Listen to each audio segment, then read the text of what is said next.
Hi everybody, it's Adam from LUCIDPIXUL, and I apologize in advance. I know it's been over a month since I put out my last art talk, but I've been a little swamped with work. However, I just started my vacation yesterday, so I have a little bit of free time, so I thought I would share a thought with you. And it's a big thought, and it's a thought that actually serves as the fuel for a lot of the different topics that I've discussed in the past. One of the very recurring themes of a lot of my art talks are about, such as finding your career, finding your personal direction, understanding yourself as an artist, finding your style, so on and so forth. This really serves as the core of all of these different things. So it's a very important topic. And the word that kind of summarizes all of these different things together, at the core of what I'm going to be talking about today, is the word entertainer. You are, in one way or another, an entertainer. However, when I use the term entertainer, it's very easy to kind of, as soon as I say the word entertainer, you're going to be thinking of the type of entertainer. No, that's not what I mean. To me, and this relates to every art, dance, singing, acting, cooking, visual arts, painting, drawing, comic book art, whatever the case might be. The word entertainer, to me, means finding a means to connect with your audience emotionally that allows them to pull themselves out of their daily life and find some emotional balance. There's a reason why, as artists, as people in general, why we gravitate towards certain types of entertainment other others. Why do we feel like a horror movie sometimes? Why do we feel like watching a romantic TV show sometimes? Why do we love watching a fantasy film? Why do we like watching something animated? Why do we do this? Why do we like watching very, very introverted, sad films? Why do we like watching things about Auschwitz? Why? It's not because it's a reflection of who we are. In fact, I would argue it's the opposite of who we are. We as human beings, as organic creatures, are always seeking balance. And as an artist, very often where we find our greatest inspiration is not in what reflects our true self. It's the opposite of who we are. It's the balance, it's the counterbalance to who we actually are in real life. Sometimes it is who we are, sometimes, very often, it's the opposite. And a very good example of this is the Demons series of paintings that I painted a long while. I've done several of them. If you're new to my channel, you can go and check them out. They're all over my YouTube channel. If you're familiar with them, then you know that the narrative behind a lot of these and the design behind a lot of these characters is very dark stuff. I don't hold back from talking about subjects like public ridicule and anguish and anger and bullying and public humiliation and self-mutilation and there's one I didn't publish, but it was one I did on miscarriage. I wasn't particularly crazy about the final result, but I would have published that as well. There was a little bit of me, before I actually went public with this, there's a little bit, but not a lot. There's a little bit of me thinking to myself, I wonder how people are going to take this. Are they going to misinterpret? Are they going to look at this and think, oh, Adam's pretty fucked up, Yet, something in me said, I don't think so. Something in me said, no, I think they're going to interpret this the right way. And thankfully, happily, it was entirely 100% interpreted exactly as I intended it.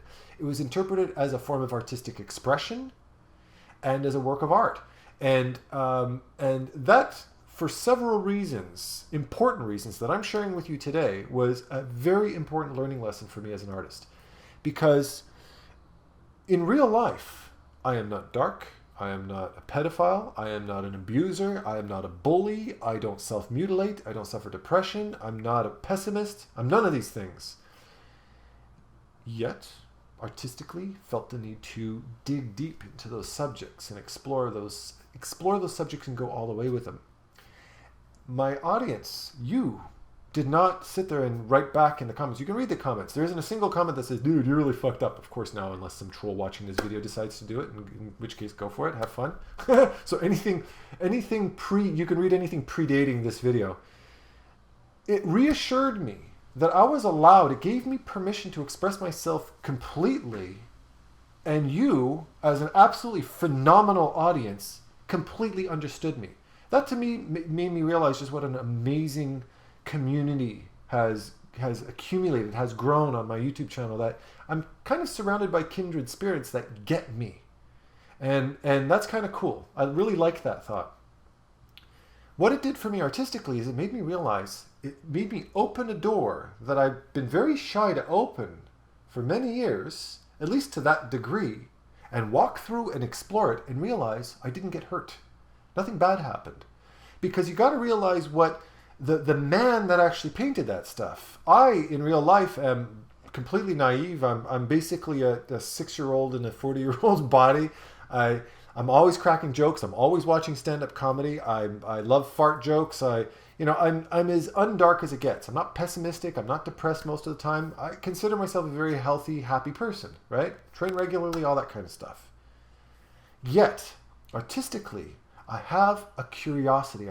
There's a balance to my day-to-day life that needs to be satisfied, not to satisfy some deep cravings to beat other people up or something like that. No, rather to fully round myself emotionally and allow myself to push myself artistically to create balance and to help nurture a healthy mind. One of the very common stigmas that artists get is that they're generally pretty dark, fucked up people that are probably all suicidal.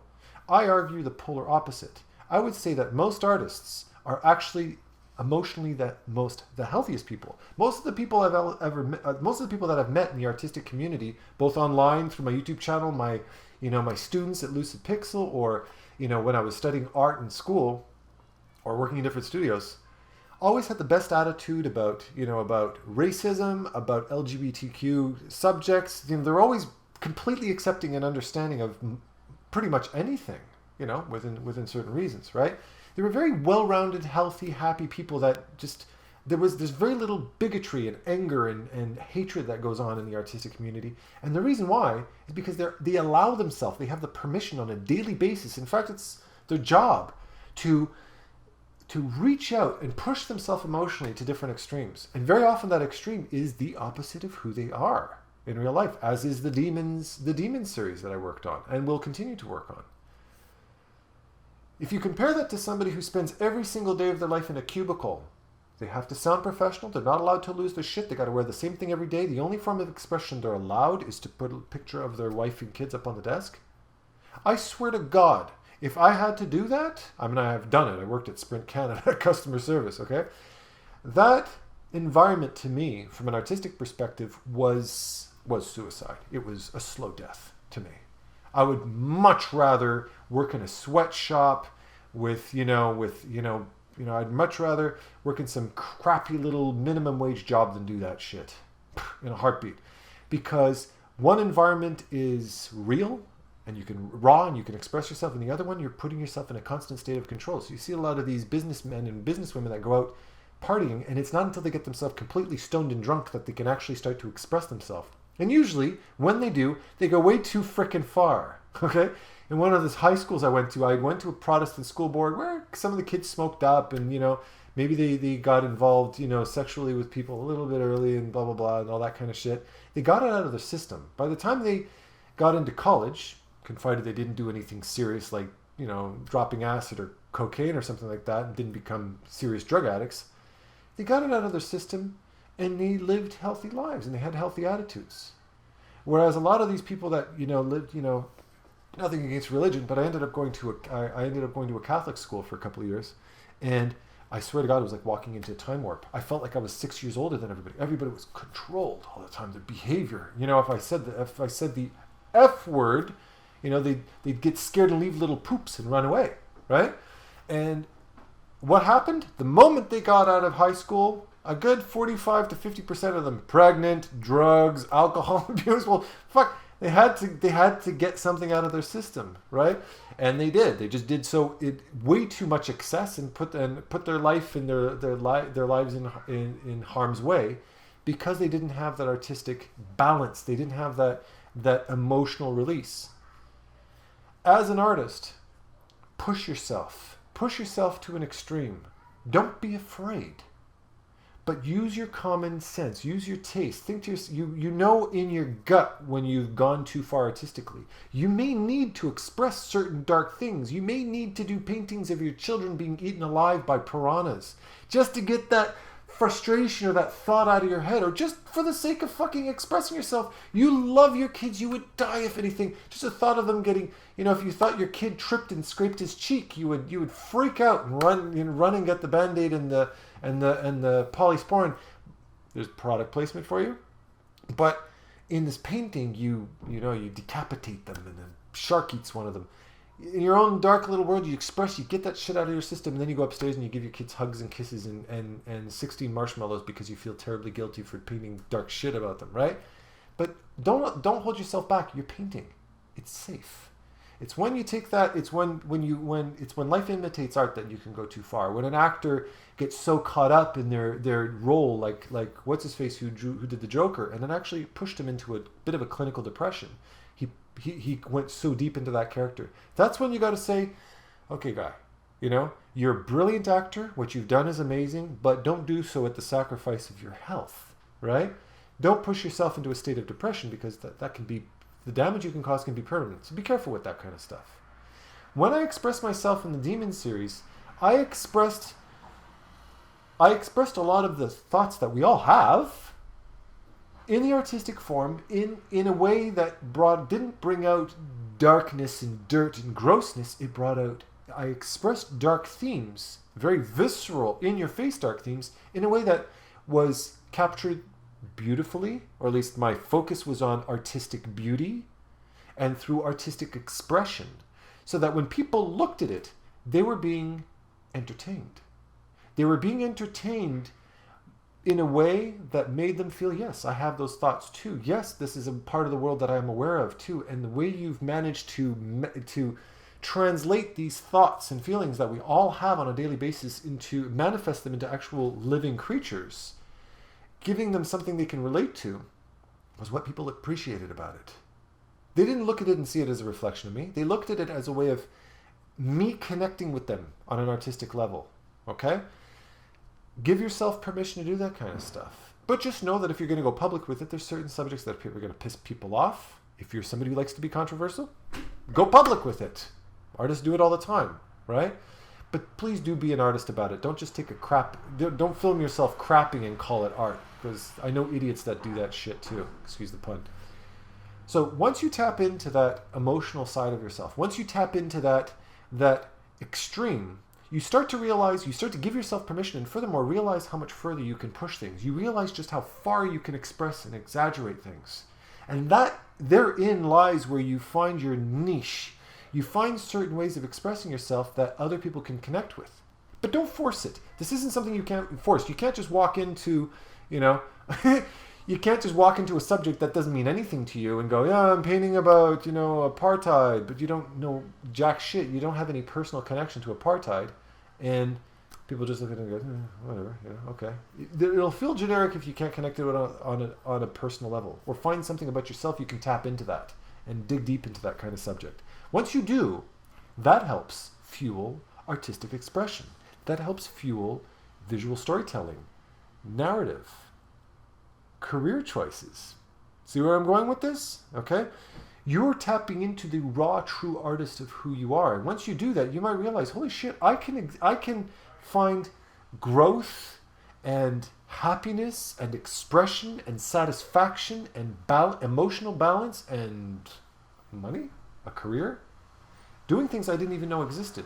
But if you keep trying to hold yourself back and if you keep allowing yourself to get controlled by the beliefs of a different world, i.e. a corporate world, then you're not living in the world of an artist.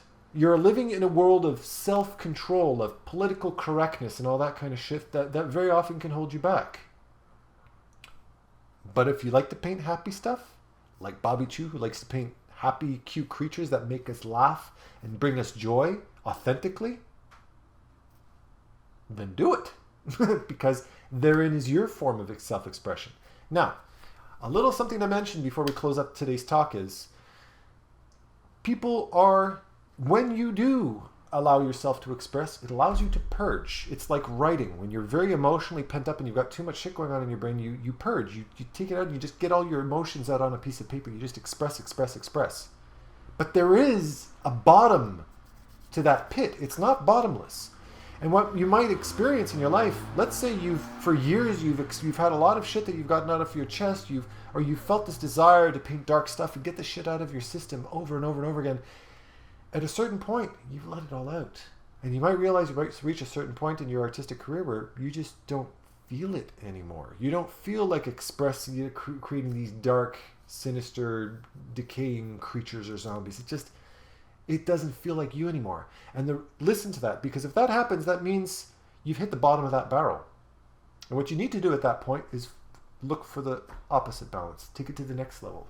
Push deeper into a new, different venue of emotion, a different form of expression, and find a new way to connect with your audience, to share a different message. And that's called in the fine arts and the traditional art world as a phase.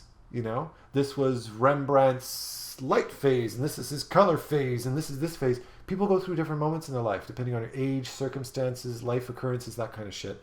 When that happens, if you've created something that is sustainable, that you can continue to do in an authentic way, keep going. Cool. There's no stopping it. Keep doing it till you're worm food. Doesn't matter. But otherwise, you might realize that what satisfied you now won't satisfy you in the long term. But always get the most out of it. Always push it to as much of an extreme as you can.